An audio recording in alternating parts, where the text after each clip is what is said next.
Hello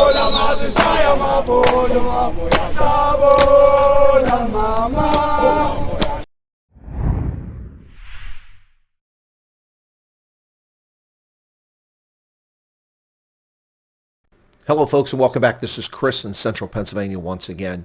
Is this the face of reconciliation? Is this the concept of the Rainbow Nation? Is this what the Freedom Charter called for? No, this is what 28 years of malgovernance breeds. A generation raised under the African National Congress, blaming others for their own shortcomings.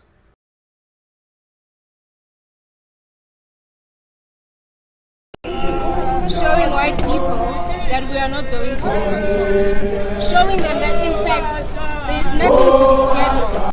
Showing white people that we are not going to be controlled. Showing white people there's nothing to be scared of. Okay, fair enough. But why the obsession with white people? People don't run around going, black people this, black people that. Her orientation exposes her bigotry.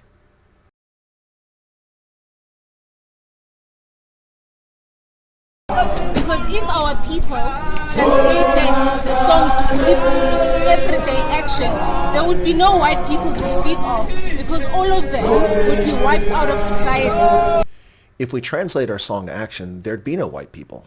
They would be wiped out of society. Her point apparently being that the song is innocuous. If it was a threat, she and her race-hustling pals would simply murder all whites. So how was that again? There's nothing to be scared of? Really? Because yonke lento esikhulumayo are everyday action. So uma sithi Dukuli, we are saying destroy the white system. We are saying destroy the white system. Well, what exactly is the white system? Broad-based black economic empowerment, ANC Bantu education, collapsing infrastructure, load shedding, 7 million HIV positive South Africans, 50,000 annual tuberculosis deaths, 50% unemployment, greater poverty and lower literacy than under the National Party? Do science, literacy, modern, non-traditional medicine, bridges, highways, rails, ports, space, electronics frighten you? Why do you see everything through skin pigmentation? That's what I'm curious about. We are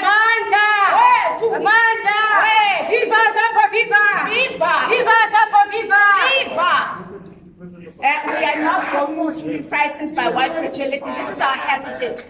We're not going to be frightened by white fragility. This is our heritage. Really? First question here is, who is our referring to? Venda? Tswana? Swati? San? Indians? Xhosa? Or are you simply implying that those with the requisite amount of skin pigmentation are our? So if white folks sang songs calling for the murder or lynching of black South Africans, the Zulu, the Pedi, the Xhosa, the Basotho, they should rest assured that that's not a problem. It's just black fragility. Anyone glorifying murder is a danger to society. They're not honoring cultural heritage. I submit to you that if your cultural heritage is the People's War in KwaZulu-Natal in the late 80s and early 1990s, or what happened in Quatro in Angola, then you have nothing to be culturally proud of. This music. We are not going to massage your feelings. We are not going to massage your white fragility, your white privilege. This is not happening. We're not going to massage your feelings, your white fragility. So says the child who has only lived under corrupt, failed, majority ANC rule, which has lavished privilege upon her for having the correct skin pigmentation. But hey, the ANC's abject failure is not their fault. You see, it's white monopoly capital that's entirely responsible for the pervasive and comprehensive theft of state resources by ANC cadre. That evil white monopoly capital. So should the advocates who supported separate development or apartheid be entering courtrooms, disrupting proceedings, and praising their history of apartheid? I don't think so. Why do you venerate songs that call for the murder of other human beings? It's not cultural heritage. It's hate speech.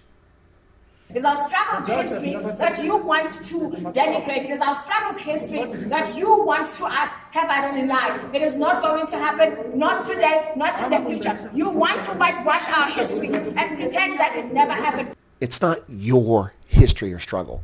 The liberation struggle was fought by South Africans from all ethnic groups, including Afrikaners. Your ignorance of history is astounding, except that it isn't. It's intentional. We know you intentionally ignore the facts of history and have turned the anti-apartheid liberation struggle into a simple equation of black versus white, when in reality, that's not at all what happened. The bigotry and race hustling here are simply despicable. The good news is that this is just a fringe element. It does not represent many South Africans, let alone black South Africans. It's easy to overstate the importance given the failure of law enforcement to bother to arrest and detain these people for their clear violation of law. But they matter little in the scheme of things, except to get folks riled up. AZAPO. Let's talk about them.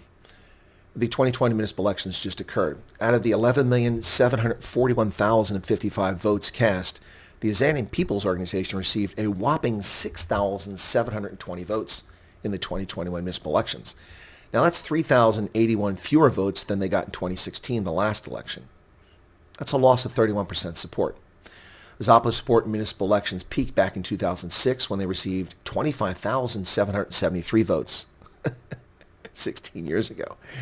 That's less than a decent football crowd in a South African stadium. While their non-existent political influence is not really of concern, their race hustling nonetheless is something to keep an eye on. Clearly these folks are attention-seeking. The AZAPO Deputy Publicity Secretary, Sikizwa Dabula, aka Comrade Miss Placenta, had 85 followers on Twitter when this was filmed, and now she has over 100.